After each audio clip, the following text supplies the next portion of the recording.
Good morning.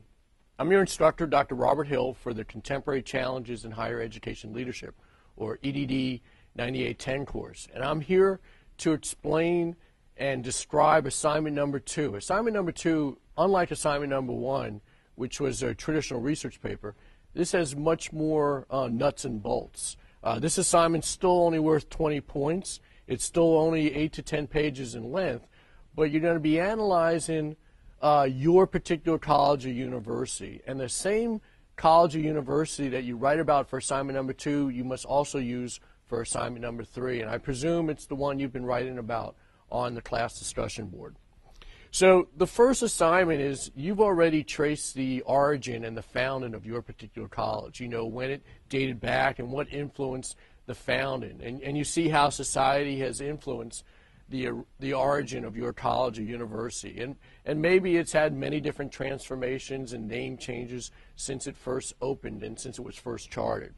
But I want you to think of a change, some decision that the university has made and that's been fully implemented. You can't write about and analyze a change that's still in process.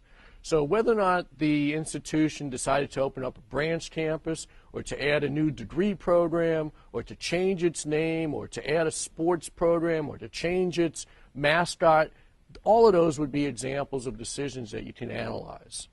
So again, I want you to look at the syllabus and make sure you're following the directions and that you look at the rubric so you see what I'm looking for this particular assignment, okay? And you need to make sure that you are giving attention to the selected major decision or change that has taken place at the university. And hopefully it has taken place in recent history, so you can certainly use personal communication, people who were around when this decision was thought about and it was in its earliest stages and on paper, and then how it was treated and how it was met with resistance and change by the faculty or by the outside and accrediting bodies, etc. So the very first assignment is to just identify some of those societal influences and the factors that contributed to the origin of your university. Whereas the second major part of this paper is the discussion of that selected change and how those key stakeholders, those key stakeholders or forces influence that decision.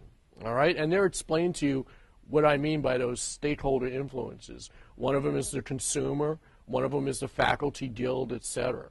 So if you look at the rubric, there's 3 sections, 2 sections worth 25 points, 25% each.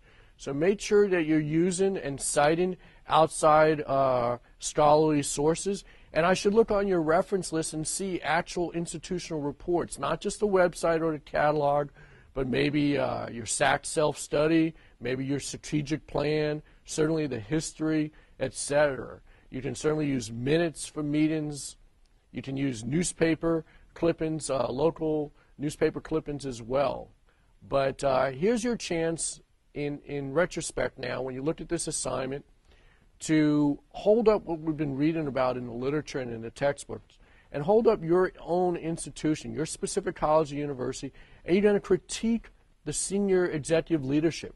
And at the end of the day, was this a good decision for the future of your college or university in hindsight now? Was this a strategic major initiative that your college took on, or did it not necessarily work out? That's okay to critique it. No one else will read these papers except me. This will not be posted on the class discussion board. But this will certainly segue into the third major assignment, which we'll talk about in another short film, where we talk about the future of your institution. So this assignment will fulfill core area 2, the social and the political factors that influence and impinge on a college or a university. Good luck, everybody. Get started early on this assignment. You should have feedback now on your first assignment so you know what I'm looking for. And hopefully you'll address the academic feedback you got on your first assignment. And as always, if you have questions or concerns, feel free to email me in the Blackboard site via course message or call me via the 800 number, and we'll discuss your particular decision, your particular change at your college or university, and where you want to go with your second paper. Have fun, everybody. I guarantee you, at the end of this course, you know more about your particular college or university as a student in this class than you probably did as an employee there. Good luck.